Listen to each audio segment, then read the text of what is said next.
আমার বিয়ে হয়েছে আজ 50 বছর, আর বিয়ের 45 বছর পর আমি মা হই।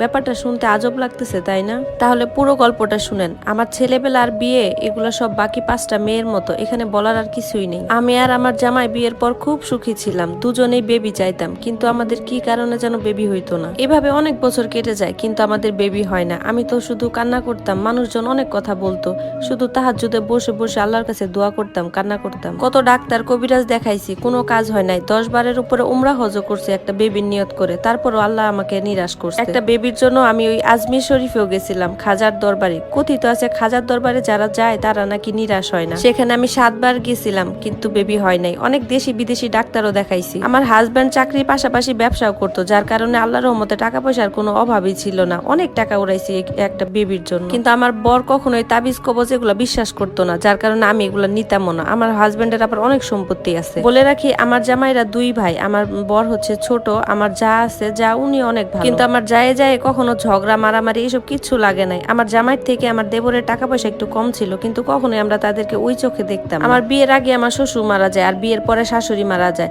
সত্যি বলতে আমার যা বা দেবর, ওদেরকে আমরা কখনোই অন্য চোখে দেখতাম না। ওদের বাচ্চা কাচ্চাদের অনেক আদর করতাম। আমার বড় ভাসুর যিনি ছিল, উনি ছিলেন জুয়ারি, আর তার বাচ্চা কাচ্চাদের আমরাই মানুষ করে দিতাম। আমি কখনো কারো দাওয়াতেও যেতাম না, সবাই শুধু বলতো যে আমি বন্ধা। এভাবেই কেটে যায় বিয়ের পর 20টা বছর। আমিও ধরে নিয়েছিলাম যে আমি বন্ধা, কিন্তু ডাক্তারের রিপোর্টে কখনো আসতো না, আমাদের কোনো সমস্যাই ধরা পড়তো না। কিন্তু কেন যে বাচ্চাটা হচ্ছিল না, এটাই বুঝতে পারিনি। ধীরে ধীরে আমাদের দুজনেরই বয়স বাড়তে থাকলো। আমাদের বিয়ের সময় আমার বয়স ছিল 15, আর আমার বরের বয়স ছিল 21। আমার শ্বশুর আমার বরকে খুব শখ করে বিয়ে দিছিল। একটা বাচ্চার জন্য জীবনে কত হাহাকার করেছি। আমার আর আমার স্বামীর চোখের পানি একমাত্র আল্লাহ আর কাবা শরীফটাই জানে। এর মধ্যে আমার পিরিয়ড একটু ইরেগুলার হইতো, মানে বছরে একবার হইতো, 1-2 মাস থাকতো। কিন্তু এই সমস্যাটা আমার বিয়ের আগে কখনো ছিল না, যার কারণে আমার ভাসুরের বউ, তারপরে দেবরের বউ, ওরা অনেক রকমের তাবিজ কবজ এনে আমাকে খাওয়াতো। ওরা বলতো এগুলো নাকি বাচ্চা হওয়ার জন্য। সবাই আমাকে বন্ধা বলতো, আবার অনেকে বলতো যে একটা বাচ্চা পালক নাও, কিন্তু আমার হাজবেন্ড এটা পছন্দ করতো না। সে বলতো বাচ্চা হলে হলো, কিন্তু অন্যের বাচ্চা পালতে পারবো না। আমাদের যে ভাইয়ের ছেলেরা আছে, ওরাই আমাদের সন্তান, ওরাই আমাদেরকে মাটি দিবে।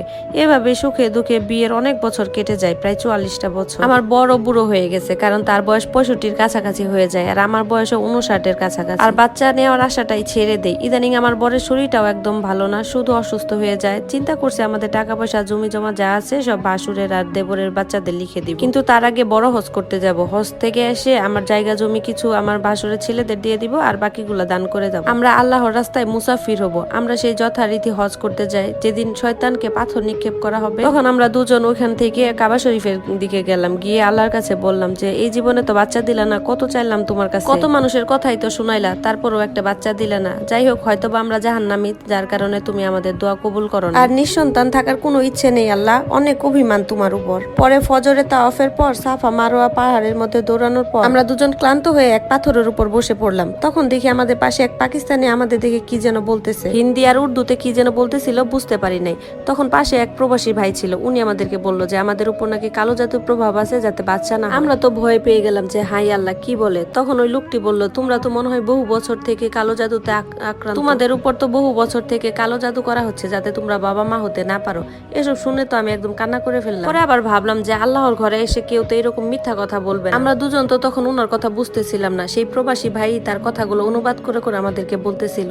এরপর আমরা জিগাইলাম যে এই কাজটা কে করতেছে, উনি নামটা বলেন। আমি তাকে বললাম এগুলো থেকে পরিত্রাণের উপায় কি। তখন তিনি আমাকে কিছু রুকাইয়ার পানি পড়া দিলেন, বললেন যে এগুলো খাবে আর গোসল করবে, তবে সাবধান, বাড়ির সবাই যেন এটা ব্যবহার না করে, শুধু তুমি আর তোমার হাজবেন্ড ব্যবহার করবে, তাহলে ঠিক হয়ে যাবে। যখনই আবার তোমার মনে হয় যে কেউ কিছু করার চেষ্টা করছে, তখন তুমি এই পানিটা খেয়ে নিবা, এটা সারা জীবন তোমার সাথে রাখবে। এরপর আমরা দেশে আসলাম। 7 দিন ওই